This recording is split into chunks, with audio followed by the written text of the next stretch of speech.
Resolution pass किए, उसमें आज हम इस बात का रेजोल्यूशन पास किए कि जो पैलेस्टाइन 1948 में इजराइल ने ऑक्यूपाई किया, 1967 जो ऑक्यूपाई किया वो पैलेस्टीनियन लैंड है और गाज़ा ये तमाम पैलेस्टीनियन को वापस होना चाहिए। और गाज़ा वर्ल्ड का लार्जेस्ट कंसंट्रेशन कैंप है। 2006 से गाज़ा एक ओपन प्रिजन बना हुआ है। और साथ ही साथ हम वेस्ट बैंक से इजराइल का विड्रॉल पूछे हैं, पास किए हैं। और साथ ही साथ जो ग्रीक ऑर्थोडॉक्स सेंट चर्च में जो बॉम्बिंग हुई इजराइल की तरफ से, हम उसका कंडेम किए हैं। और रिपीटेड सिविलियन इंफ्रास्ट्रक्चर जो टारगेट कर रहा है इजराइल, उसे कंडेम करते हम। ऑस्लो एकॉर्ड का इम्प्लीमेंटेशन नहीं हो रहा, उसका ये इंटरनेशनल यूएन और यूएसए यूके का जिम्मेदारी है। 1974 में इंडिया पहला नॉन अरब कंट्री था जो पीएलओ को sole representative of Palestine recognize किया था। तो हम मौजूदा गवर्नमेंट को याद दिलाते हैं कि महात्मा गांधी ने कहा था कि पैलेस्टाइन फ़लस्तीनियों का है, जैसा कि इंग्लैंड इंग्लिश लोगों का है और फ्रेंच लोगों का फ्रांस है। और हम साथ ही साथ इस बात का भी कंडेम करते हैं कि बाज़ स्टेट गवर्नमेंट्स इंडिया में ये पैलेस्टीनियन प्रोटेस्ट को रोक रहे हैं। और हम सॉलिडारिटी एक्सप्रेस करते हैं पैलेस्टाइन के लोगों से। और जो हॉस्पिटल्स, चर्चेस, स्कूल्स, मस्जिदों पर जो बमबारी की गई, हम उसका कंडेम करते हैं।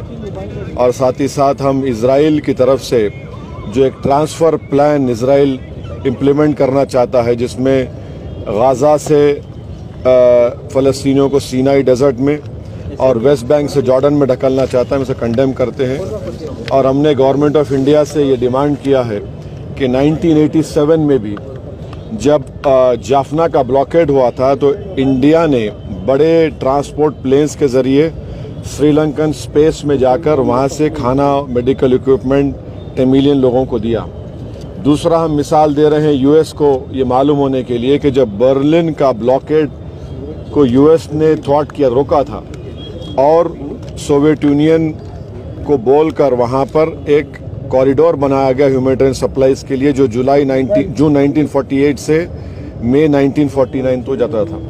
तो अब ये जितना भी गाज़ा में हो रहा है, जिसमें 5,087 लोगों की मौत हुई है, जिसमें 2005 बच्चे मारे गए इजराइल की तरफ से, 1119 महिलाओं की हत्या की गई, 187 एल्डरली लोगों की हत्या हुई, 15,898 लोगों की इंजर्ड हुई है। हम साथ ही साथ ये हमास से भी डिमांड करते हैं कि वो महिलाओं को और जो ज़ईफ़ लोग हैं उनको छोड़ें। हम इजराइल से डिमांड करते हैं कि जो 6,000 फ़लस्तीनी जेल में हैं उनको रिहा करें। और आज भी इजराइल के जेलों में 1,000 से ज़्यादा मासूम बच्चे हैं, इजराइल उनको छोड़े। ये प्रोटेस्ट मीटिंग में इन तमाम चीज़ों को डिस्कस किया। इंडिया एड भेज रहा है तो उसको कैसे देखते हैं? हम देखिए, एड इंडिया भिजा रहा है, मगर इजराइल ये कह रहा है कि हम एड अलाउ नहीं करेंगे। हम जो है राफा से, इजिप्ट से, राफा से गाज़ा में एड भिजाने की बात कर रहे हैं। हमारे प्लेन्स भी चले गए हैं, मगर और हम प्राइम मिनिस्टर नरेंद्र मोदी से डिमांड करते हैं कि वो पहले सीज़ फायर कराए, वहाँ पर गाज़ा में सीज़ फायर कराए, गाज़ा में एक ह्यूमैनिटेरियन कॉरिडोर को खोला जाए। गाज़ा में 50,000 महिला प्रेग्नेंट है, अस्पताल ख़त्म हो रहे हैं, अस्पतालों में बिजली नहीं है, ऑक्सीजन नहीं है, एनेस्थीसिया नहीं है। तो हम हमारे देश के प्रधानमंत्री से ये अपील करते हैं, डिमांड करते हैं कि वो इजराइल पर, बल्कि हमारे प्रधानमंत्री G20 के भी अब हमारे पास प्रेसिडेंसी है, तो हम जब यूक्रेन पर हमले का कंडेम करते हैं तो ये भी हमला कंडेम करके वहाँ पे ह्यूमैनिटेरियन एक कॉरिडोर खोलना चाहिए, ताकि गाज़ा की जनता को ह्यूमैनिटेरियन रिलीफ मिल सके। हम उम्मीद करते हैं कि हमारे देश के प्रधानमंत्री ये बात इजराइल को करेंगे और इसका एक कॉरिडोर खुलवाएंगे। और एड की ज़रूरत है वहाँ पर। आप अंदाज़ा लगाइए कि 5,000 लोगों की मौत हो गई है।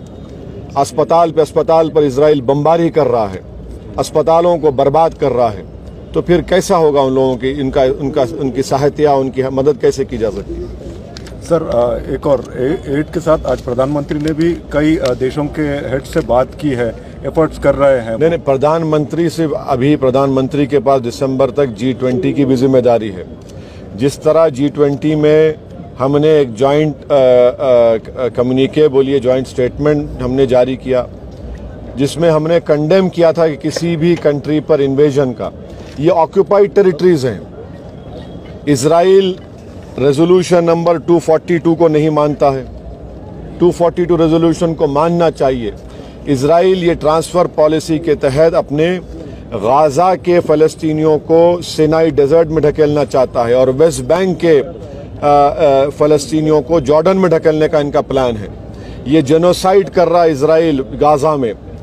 देश के प्रधानमंत्री को एज ए G20 के हेड की भी उन पर एक एडिशनल जिम्मेदारी है कि वो सीज फायर करवाए और वहाँ पर एक ह्यूमैनिटेरियन कॉरिडोर खुलवाए ताकि फ़लस्तीनियों को उनको राहत मिल सके, उनकी जान बचाई जा सके। और मैक्सिमम बच्चे मर रहे हैं, आप अंदाज़ा लगाइए कि 2000 बच्चे मर चुके हैं। इससे बड़ा बर्बरियत क्या हो सकती है?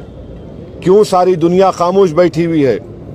क्यों सारी दुनिया सिर्फ इजराइल की ऑक्यूपायर एज अ फोर्स की बात कर रही है? क्यों फ़लस्तीनियों की बात क्यों नहीं कर रही है? ये बड़े अफसोसनाक बात है। ये इनकी ड्यूअल पॉलिसी है जो दुनिया के सामने लोग बेनकाब हो रहे हैं।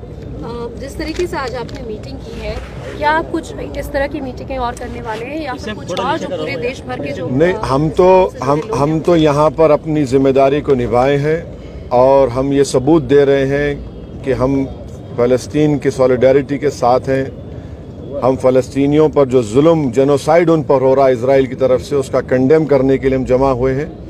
हम आज के हमारे इस प्रोटेस्ट मीटिंग के ज़रिए हम देश के हमारे प्रधानमंत्री से भी ये डिमांड कर रहे हैं, अपील कर रहे हैं कि 1987 में जिस तरह जाफना में भारत के ट्रांसपोर्ट प्लेन्स ने इजराइल के एयर स्पेस में जाकर टेमिलियंस के लिए खाना और मेडिसिन फूड सप्लाईज को ड्रॉप किया, इसी तरीके से भारत के प्रधानमंत्री पर एक एडिशनल जिम्मेदारी G20 के हेड की भी है कि वो इजराइल को बताए, सीज फायर करवाए और एक ह्यूमैनिटेरियन रिलीफ के लिए कॉरिडोर बनाया जाए।